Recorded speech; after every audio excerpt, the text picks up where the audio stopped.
just because of an offhand remark from a cashier about curing terminal illness. That the most important thing isn't medicine, but faith. 65-year-old Harold suddenly made a bold decision to walk more than 500 miles across England to visit an old colleague he hadn't seen in over 20 years. With almost no cash, no phone, and only worn leather shoes, he refused to turn back, fearing his resolve would fade. He didn't even tell his wife.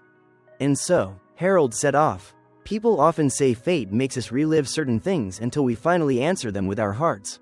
That morning, Harold had received a letter from a former female colleague. Normally, a reserved man like him would have replied politely and been done, but this time, without knowing why, he made a completely different choice. After a lifetime of quiet resignation, something inside him began to turn again, as if a long idle gear had started to move.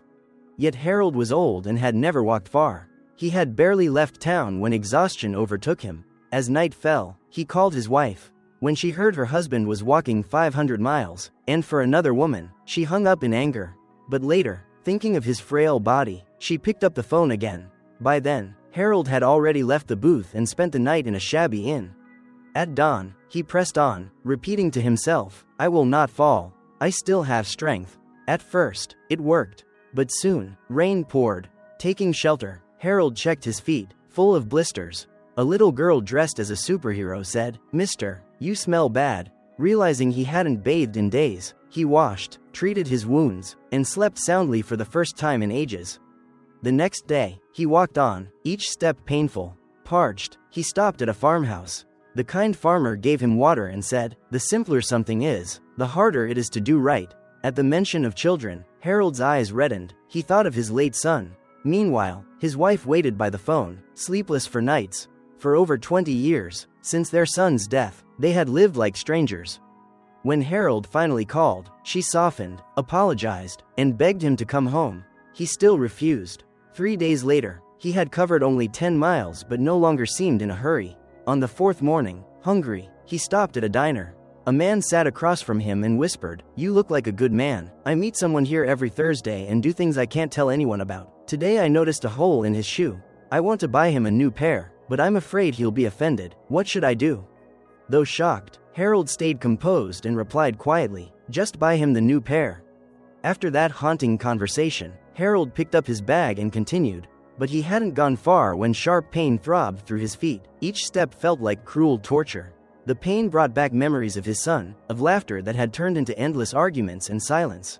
Sweet moments and shattered images flashed through his mind until, unable to bear the pain, he collapsed by the roadside. A passing woman stopped and took him home.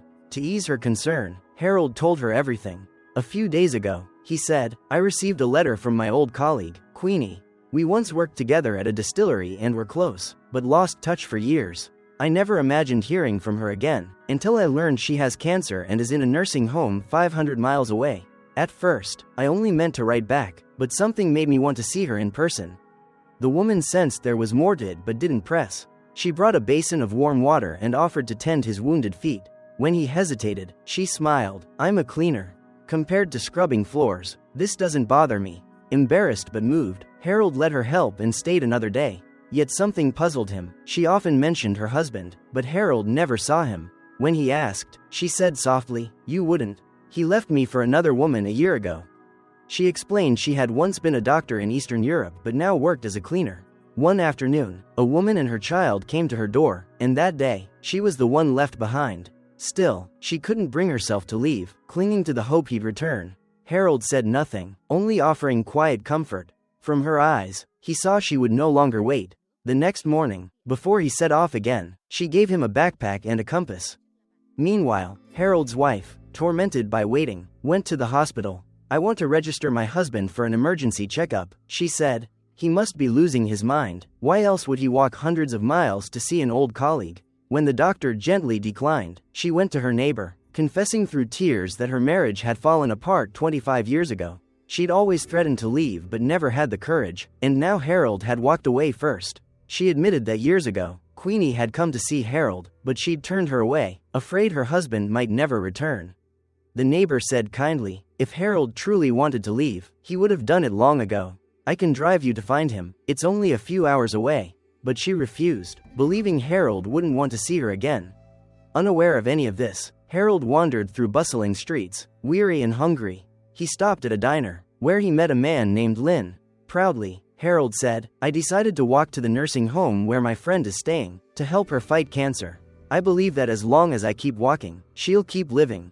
But the man across from him doused that faith like a splash of cold water. "I truly admire your actions, sir. But as it happens, I'm a doctor specializing in cancer treatment. And from my many years of experience, curing cancer doesn't depend on faith. If someone's in a nursing home, it means they're already in the final stage of life." At that moment, Harold completely broke down. He began to doubt his motives, wondering if everything he'd done was meaningless. In that confusion, he thought again of his son, of the pain and regret that had never faded. After wandering, lost and disoriented, he decided to call the nursing home. The last time he'd called, it was with excitement and faith. This time, he meant to give up. But before he could speak, a cheerful voice answered. Ever since hearing Harold was on his way, Queenie had woken up and even started talking with others again. "I must admit," she said, "when I first heard you were walking such a long distance, I thought you were insane. But now I realize I was wrong. The world truly needs more people like you, people who live by faith, not logic." When Harold learned that Queenie's condition had improved because of him, he felt renewed strength. The bitterness and regret disappeared. Each day, he focused only on walking forward. Through scorching sun and pouring rain, with no money for food or rest, he embraced everything as a quiet kind of happiness. When hungry, he picked wild fruit or ate leftovers. When thirsty, he drank morning dew. The sky became his blanket, the ground his bed. He realized humans are far more resilient than we think.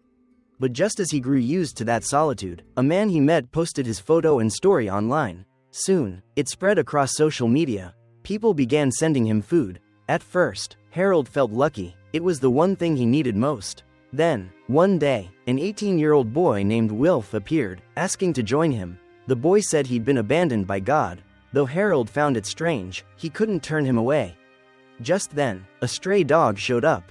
Wilf immediately changed the subject. Looking at the boy and the dog, Harold thought of his own son, who had once begged for a pet he'd always refused. Taking it as a sign, Harold welcomed both companions. That night, as they rested, Wilf confessed he had been abandoned as a child, fallen in with bad company, and become addicted to drugs, but had quit because he didn't want to waste his youth. Seeing the hope in the boy's eyes, Harold gently nodded. They slept under the open sky. When strange sounds made Wilf tremble, Harold sat up and held him like a father. From that moment, their bond grew stronger. The next morning, the two and the dog continued their journey. Strangers left food for them, but Harold always said to take only a little, warning that greed leads people astray. Wilf never argued. Before long, they reached a new city. By then, Harold had become famous. Crowds came to take pictures, and dozens began following him, chanting his name. Some businessmen even made matching uniforms.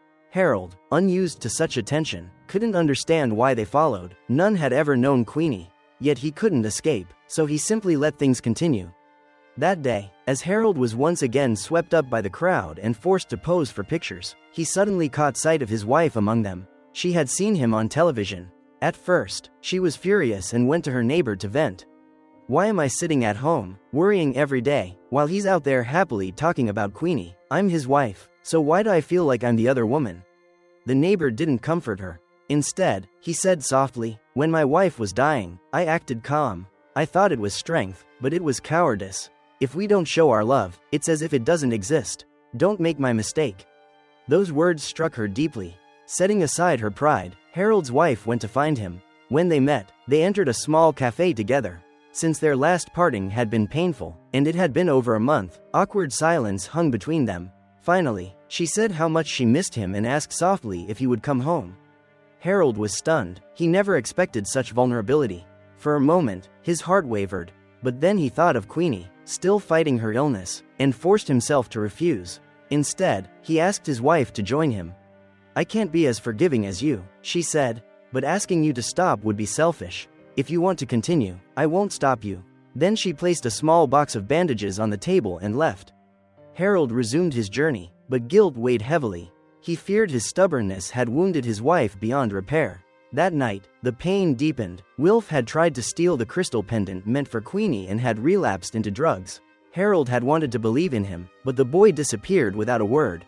Unable to bear his grief, Harold confided in an older woman from the group. After listening, she said gently, "You once told me you didn't want to travel with a crowd. I understand now. Today we've walked just 1 mile, it's holding you back. Maybe it's time to go alone." That night, Harold quietly slipped away with only the dog. Though people along the road recognized him, he hurried past, pretending they'd mistaken him for someone else. When he crossed a square covered in golden leaves and stopped to rest at a bus stop, the dog, his only companion, suddenly ran toward a silent woman nearby and vanished. The loss broke him. His faith began to crumble. Dark memories surged back. He had been abandoned by his parents and grew up in a loveless home, never learning what love meant. When his son was born, Harold stayed distant. The boy, raised mostly by his mother, worked hard enough to enter Cambridge, but the pressure consumed him. His moods grew volatile, and his health declined. Harold saw the change but offered only scolding instead of comfort. He believed things would improve if his son quit school. Then one quiet afternoon, Harold found him hanging from a beam in the basement. From that day on, Harold's wife became a different person. The pain of losing their son consumed her, and she poured all her anger onto Harold. He grew increasingly silent, retreating into himself, until their marriage froze in silence. Remembering it all, Harold walked quietly through the rain until he could go no farther.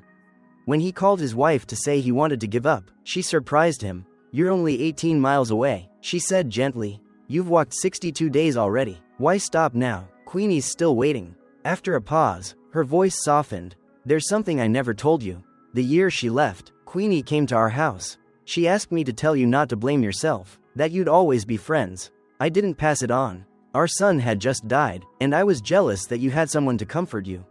Her words gave Harold new strength. After 87 days and more than 500 miles, he finally reached the nursing home gates. But as he lifted his hand to ring the bell, his reflection stopped him. Wanting to tidy up, he went into a cafe, only to be thrown out like a beggar.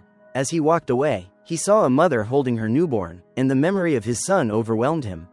In tears, Harold wrote to the young bank clerk he'd met at the start of his journey. 25 years ago, I watched my son take his own life. I failed as a father and could never forgive myself. I never confessed. Many think I walk for Queenie, but I'm really walking to atone." The clerk's hands trembled as she read. The story she'd told Harold about saving someone through faith had been a lie. Horrified, she rushed to find Harold's wife and confessed everything. When the wife learned the truth, anxiety flooded her. Meanwhile, unaware of it all, Harold took the final step. Guided by a nurse, he finally saw Queenie again, after decades apart. At this point, Queenie was so frail she was almost unrecognizable. Barely a trace of life remained. She couldn't speak or move, more a breathing shadow than a living soul. In that moment, the faith Harold had carried for so long finally collapsed. Yet he still sat beside her, quietly offering the last bit of warmth he had left to give. Then, with trembling hands, he hung the crystal necklace by the window, where it could catch the morning light, before quietly walking away. Standing by the shore, gazing toward the distant waves, Harold was consumed by doubt. He had once believed that walking across the country could save a dying person, but in the end, he couldn't even save his own son. Then, without him noticing, his wife appeared beside him. Seeing how deeply he blamed himself, she spoke softly, "Regardless of the outcome, the fact that you stepped out of the house and walked across the land, that alone is a miracle. If you ask what this journey has given you, then I can proudly tell you, it has given you my love, my admiration, and something most people never gain in a lifetime, courage and experience. Life isn't about how it ends, Harold. It's about every moment that makes it worth living. The ending never truly matters. What deserves to be cherished is the journey that leads to it." The film closes as a quiet meditation on redemption and faith reborn. Every step Harold takes becomes both a confrontation with his past and a reaching toward forgiveness. It's a story of perseverance, the resilience of the human spirit, and the belief that change can begin with just one small step.